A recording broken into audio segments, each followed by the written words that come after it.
يا صاحبي، فجأة السودان أعلنت إنذار أحمر والمية طالعة من النيل بشكل غريب والبيوت بتغرق. السؤال إيه اللي بيحصل؟ في السودان من أول ولاية النيل الأزرق لحد الخرطوم المية زادت بشكل غير طبيعي. السلطات قالت يا جماعة في فيضانات خطيرة جاية. تخيل، مش موسم الفيضان العادي، يعني توقيت غريب جدا. بعض البيوت على ضفاف النيل غمرتها المية والناس بين ليلة وضحاها محاصرة. طيب إيه السبب؟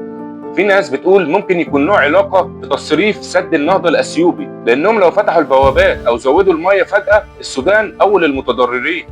طيب ومصر؟ مصر أعلنت حالة طوارئ في بعض المحافظات زي المنيا، بيراقبوا النيل كويس علشان أي زيادة مفاجأة. الخبراء بيقولوا إن السد العالي عنده قدرة يستوعب أي زيادة، بس برضه لازم متابعة لحظة بلحظة. الموضوع مش بسيط لأنه بيتعلق بحياة ملايين من البشر، والمية اللي هي سر الحياة ممكن في لحظة تبقى كارثة. فلازم نكون واعيين وندعي ربنا يحفظ أهلنا في السودان ومصر. سلام.